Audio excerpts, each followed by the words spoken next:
ರಾಜ್ಯದಲ್ಲಿ ಮುಂಗಾರು ಮಾರುತಗಳು ಮತ್ತೊಮ್ಮೆ ತೀವ್ರಗೊಂಡಿದ್ದು ವರುಣನ ಆರ್ಭಟ ಜೋರಾಗಿದೆ. ಭಾರತೀಯ ಹವಾಮಾನ ಇಲಾಖೆಯು ಕರಾವಳಿ ಮತ್ತು ಮಲೆನಾಡು ಭಾಗ ಸೇರಿದಂತೆ ರಾಜಧಾನಿ ಬೆಂಗಳೂರಿಗೂ ಕೂಡ ಭಾರಿ ಮಳೆಯ ಹೈ ಅಲರ್ಟ್ ಘೋಷಿಸಿದೆ. ಬಂಗಾಳ ಕೊಲ್ಲಿಯಲ್ಲಿ ಉಂಟಾಗಿರುವ ವಾಯುಭಾರ ಕುಸಿತದ ಪ್ರಭಾವದಿಂದಾಗಿ ಕರ್ನಾಟಕದಾದ್ಯಂತ ವ್ಯಾಪಕ ಮಳೆಯಾಗುವ ಮುನ್ಸೂಚನೆ ಸಿಕ್ಕಿದೆ. ವಿಶೇಷವಾಗಿ ದಕ್ಷಿಣ ಕನ್ನಡ, ಉಡುಪಿ ಹಾಗೂ ಉತ್ತರ ಕನ್ನಡ ಜಿಲ್ಲೆಗಳಲ್ಲಿ ಬಿರುಗಾಳಿ ಸಹಿತ ಅತಿ ಭಾರಿ ಮಳೆಯಾಗುವ ಸಾಧ್ಯತೆ ಇರುವುದರಿಂದ ಆರೆಂಜ್ ಮತ್ತು ಯೆಲ್ಲೋ ಅಲರ್ಟ್ ನೀಡಲಾಗಿದೆ. ಸಮುದ್ರದಲ್ಲಿ ಅಲೆಗಳ ಅಬ್ಬರ ತೀವ್ರವಾಗಿರಲಿದ್ದು ಮೀನುಗಾರರು ಕಡಲಿಗೆ ಇಳಿಯಬಾರದು ಎಂದು ಕಟ್ಟುನಿಟ್ಟಾಗಿ ಎಚ್ಚರಿಸಲಾಗಿದೆ.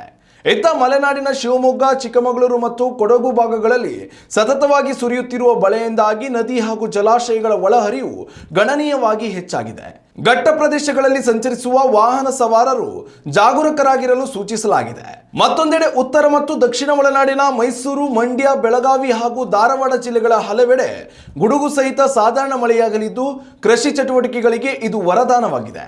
ರಾಜಧಾನಿ ಬೆಂಗಳೂರಿನಲ್ಲಿ ದಿನವಿಡೀ ತಂಪಾದ ಮತ್ತು ಮೋಡ ಕವಿದ ವಾತಾವರಣ ಮುಂದುವರಿಯಲಿದ್ದು ಸಂಜೆ ಅಥವಾ ರಾತ್ರಿಯ ವೇಳೆ ಗುಡುಗು ಸಹಿತ ಮಳೆ ಸುರಿಯುವ ಸಾಧ್ಯತೆ ಇದೆ. ತಗ್ಗು ಪ್ರದೇಶಗಳು ಹಾಗೂ ಪ್ರಮುಖ ರಸ್ತೆಗಳಲ್ಲಿ ನೀರು ನಿಲ್ಲುವ ಸಂಭವವಿರುವುದರಿಂದ ಸಾರ್ವಜನಿಕರು ಮತ್ತು ಕಚೇರಿಗೆ ತೆರಳುವ ಉದ್ಯೋಗಿಗಳು ಮುನ್ನೆಚ್ಚರಿಕೆ ವಹಿಸುವಂತೆ ಇಲಾಖೆ ಸಲಹೆಯನ್ನು ನೀಡಿದೆ. ಮುಂಬರುವ ದಿನಗಳಲ್ಲಿ ಮಳೆಯ ತೀವ್ರತೆ ಇನ್ನಷ್ಟು ಹೆಚ್ಚಾಗುವ ಲಕ್ಷಣಗಳಿದ್ದು ಜನರು ಅಗತ್ಯ ಮುನ್ನೆಚ್ಚರಿಕೆಗಳನ್ನು ತೆಗೆದುಕೊಳ್ಳುವುದು ಅನಿವಾರ್ಯವಾಗಿದೆ.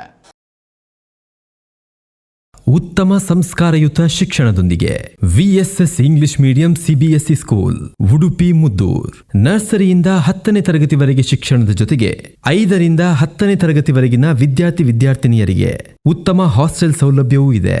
ನಿಮ್ಮ ಮಕ್ಕಳ ಪ್ರವೇಶಾತಿಗಾಗಿ ಈ ಸಂಖ್ಯೆಗೆ ಕರೆ ಮಾಡಿ.